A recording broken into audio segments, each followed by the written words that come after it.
Inilah pemandangan di desa Nangatayap pada pagi hari. Anak-anak yang tinggal di kompleks perkebunan kelapa sawit ini siap ke sekolah.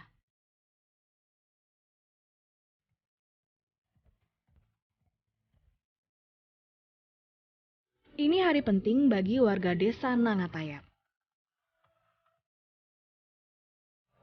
Jelang musim kemarau, program Desa Siaga Api diluncurkan. Dan Desa Nangatayap merupakan salah satu desa binaan yang dicanangkan sebagai Desa Siaga Api. Saya juga tidak ingin ketinggalan untuk menyaksikan momen penting ini. Kalimantan Barat merupakan 5 wilayah terbesar yang mengalami kebakaran hutan. Karena itulah dibutuhkan partisipasi antara pemerintah, pihak swasta, serta masyarakat untuk mencegah kebakaran hutan. Salah satunya dengan mengadakan desa siaga api seperti yang ada di kecamatan.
Kebakaran di wilayah Ketapang.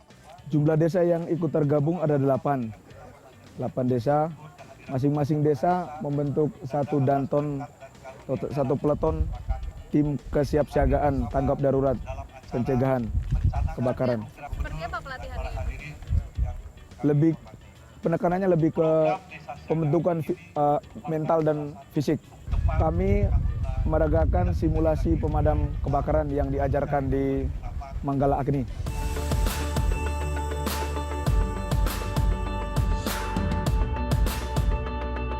Melalui program Desa Siaga Api, warga desa dilatih untuk mencegah kebakaran lahan dan hutan. Dari setiap desa dipilih beberapa relawan dan dijadikan proyek percontohan di Ketapang. Ya pemirsa, di sini ada teropong binokular, ada alarm, ada sepatu damkar. Nah, sebentar lagi saya akan ngobrol-ngobrol dengan orang yang paling sering menghadapi kebakaran hutan di sini. Halo Pak, apa kabar? Halo, baik. Gimana nih persiapannya untuk hari ini? Alhamdulillah ya cukup lumayan persiapan kita kaitannya dengan launching Desa Siaga Api dengan Bapak Gubernur. Ya memang ini sudah kita persiapkan dengan matang.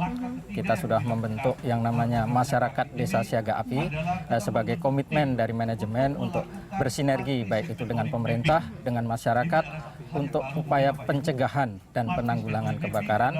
Tadi saya sampaikan penekanannya adalah pada pencegahan. Jadi upaya-upaya ke depan kita akan lebih bekerja sama dengan masyarakat bagaimana kebakaran yang kemarin terjadi di tahun 2015 tidak terulang lagi di tahun 2016. Sebenarnya langkah-langkahnya tuh seperti apa sih Pak untuk pencegahan kebakaran hutan ini sendiri? Untuk pencegahan, pertama yang harus kita siapkan adalah kita mempunyai tim atau satuan tugas pemadam kebakaran, satuan tugas pencegahan dan pemadaman kebakaran. Tim ini kita bentuk di internal manajemen perusahaan, yaitu yang kita sebut sebagai tim kesiapsiagaan tanggap darurat atau kami singkat sebagai KTD. Kemudian tim yang kita bekerja sama dengan masyarakat, bersinergi dengan masyarakat dan juga dengan pemerintah, itu adalah tim Masyarakat Siaga Api. Tim Masyarakat Siaga Api ini kita kembangkan di 8 desa yang ada di binaan PT Agro Lestari Mandiri di Kabupaten Ketapang. Oke. Nah itu proses sosialisasi dengan masyarakat seperti apa Pak? Untuk proses sosialisasi kita bertahap. Pertama kita sampaikan dulu kepada pihak pemerintah daerah di Provinsi Kalimantan Barat, yaitu di tataran provinsi tingkat 1 kepada Bapak Gubernur langsung. Kemudian kita tindak lanjuti dengan sosialisasi di tingkat kabupaten. Dalam hal ini fokus saat ini ada di Kabupaten Ketapang dengan Bapak Bupati. Kemudian turun lagi ke level kecamatan, khususnya di Kecamatan Nangatayap tempat PT Agro Lestari Mandiri ini beroperasi. Lalu sosialisasi kita lanjutkan ke 8 desa yang ada di wilayah PT Agro Lestari Mandiri. Dan alhamdulillah masyarakat sangat menyambut positif apa yang menjadi program kami untuk bekerja sama dengan masyarakat membentuk kesatuan masyarakat siaga api. Nah, sebenarnya tantangannya apa sih Pak untuk bikin masyarakat siaga api ini? Ya, ini tantangan terberat. Ini adalah membangun kesadaran bahwa yang namanya pencegahan dan penanggulangan kebakaran ini adalah tanggung jawab kita bersama. Tanggung jawab kita bersama di sini adalah dibutuhkan rasa kesediaan yang atau kerelaan, makanya ini adalah lebih kepada sukarela dari pihak masyarakat untuk ikut terlibat di dalam upaya pencegahan dan penanggulangan kebakaran dengan pembinaan yang kami lakukan. Kalau untuk peralatan sendiri apa aja sih Pak yang dibutuhkan? Yang standar-standarnya aja deh. Ya, kalau untuk peralatan pada dasarnya kita ada terbagi dalam empat. Boleh ditunjukin nggak Pak yang ada di sini? Yang pertama adalah peralatan manual. Peralatan manual ini kita gunakan untuk pemadaman yang sifatnya ringan. Salah satu contoh adalah ini ada kapak 2 fungsi, kemudian ada garu, kemudian mungkin ada gepiok api yang akan kita gunakan untuk simulasi nanti, kemudian ada skop, kemudian ada garu tajam, dan beberapa peralatan manual. Kemudian peralatan yang kedua adalah peralatan mekanis atau peralatan yang membutuhkan energi untuk bergerak, yaitu seperti ini, pompa portable. Kemudian ini dilengkapi dengan selang hisap, kemudian ada ini selang kirim, ini yang 2,5 in, kemudian ada selang yang 1,5 in, kemudian ada nozzle untuk menembakkan air untuk pemadaman, dan yang ketiga adalah kelengkapan alat pelindung diri bagi pelaku yang melakukan pemadaman kebakaran, mulai dari helmet, di situ ada helmet, nah itu standar, kemudian baju anti api, ini untuk front depan yang langsung bersentuhan dengan api, kemudian ada sepatu damkar, ini sepatu damkar, kemudian ada sarana lain, ada masker, goggles, kemudian ada vape, ini untuk kelengkapan untuk operasional di lapangan.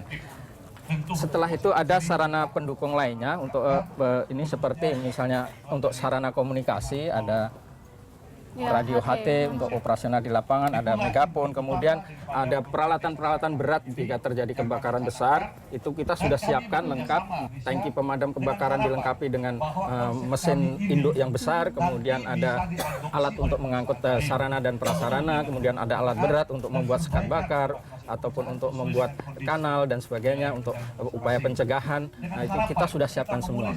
Dan kita juga bekerja sama dengan masyarakat untuk mendirikan pos-pos di desa-desa, posko masyarakat siaga api. Ini nanti bersinergi dengan pihak manajemen perusahaan melalui KTD tadi untuk penggunaan alat-alat kalau terjadi kebakaran di lahan. Targetnya sendiri tuh kapan sih ini bisa berkelanjutan gitu, atau bisa mungkin bisa membesar gitu nanti meluas? Kalau kami memprogramkan ini bersinergi dengan masyarakat, sebenarnya program ini berkelanjutan, tetapi pendampingan yang secara kontinu akan kita lakukan selama 3 tahun, dengan harapan setelah 3 tahun masyarakat sudah bisa mandiri. Oke, sip, kalau gitu sukses Pak, semoga lancar upaya untuk mencegah kebakaran hutan.